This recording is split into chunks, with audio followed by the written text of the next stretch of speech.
This video is called The Beginnings of Democracy, and in this video we're going to be looking at ancient governments and ancient democracies and how those ancient democracies like Greece and Rome influenced the thinking of America's founders. So what are we going to talk about in this video? Well, first of all, we should celebrate a little bit because the United States is very unique. We have a very cool thing going on in our country, and that is that we have the longest government that's currently in existence in the world. Our Constitution has been the government of the United States for over 230 years, since 1788, when the Constitution was ratified by the United States. So that's pretty cool. And today we're going to look at how some of the ideas that went into that Constitution, and some of those ideas came from other governments. Some of them were the United States' own ideas, like Thomas Jefferson and George Washington and our founding fathers. They had great ideas about government, but many of their ideas are also stolen from other governments in history. The two important governments that the founding fathers would look at for guidance when they were creating the government of the United States were ancient Greece and ancient Rome. And then it's also really important, probably the most important thing that they learned was ancient Greece and Rome, their democratic governments would eventually fail. So we're going to look at the failures specifically of the Roman government and how those failures could have influenced the founding fathers to not make the same mistake that the ancient Greeks and Romans did with the structure of their government. So first of all, we'll begin by taking a quick look at the Greeks and what they believed about government. First of all, the city-state of Athens, which was in Greece, was the first democracy in history. It happened somewhere in the 600 BCs. The exact year is not really important. Democracy is a Greek word, as you can see from this little graphic here.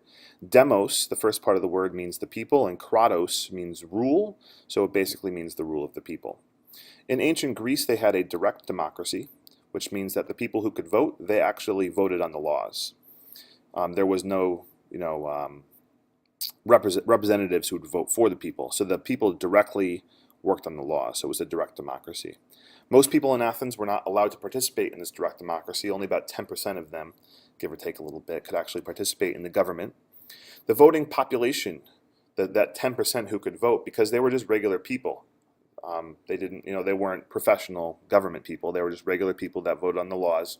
They were widely swayed by writings and dramas. So someone could create a play, put the play on, making something look bad. The next day the people would vote on something and they'd vote the way the play went. So there were some surprising outcomes of votes, which became a problem in ancient Greece. So what America's founding fathers learned from the Greeks was that direct democracy, where the people can directly create laws, doesn't really work in a large group. It really, quite honestly, doesn't really work at all, because it's too inconsistent, it's too impractical, and it's subject to emotional reactions. When the people who are being affected can directly vote, you don't have professional lawmakers who can step back and look at the long-term problems. People that get too emotional, they look at the short term, and that becomes a problem. So let's move on to the Romans. In the 500 BCs, the Romans overthrew their king, and they created a republic. A republic, or a representative democracy, is different from direct democracy. The people don't get to vote.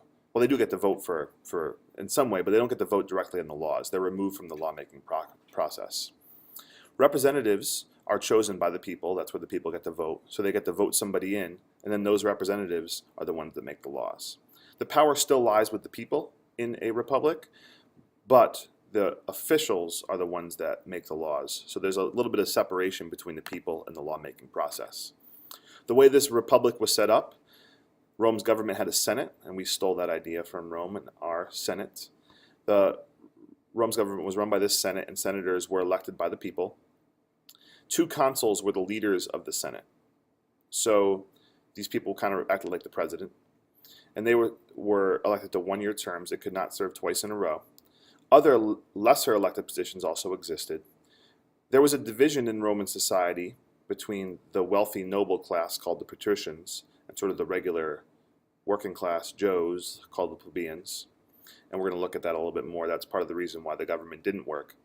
Because plebeians were not allowed really to be part of the government. They could vote, but they couldn't actually participate. They wouldn't become senators or consuls or anything like that.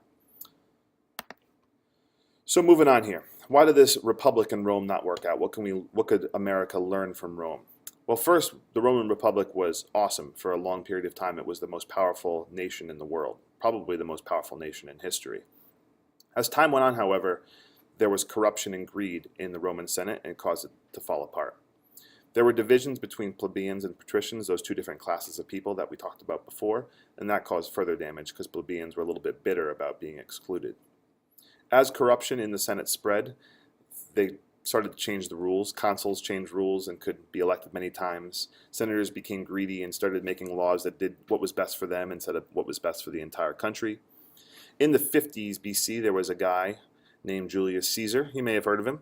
He became consul and eventually voted himself in for rule for life. So he was voted in to rule the rest of his life, which is not really a republic. That sounds more like a dictatorship. Caesar was loved by the plebeians.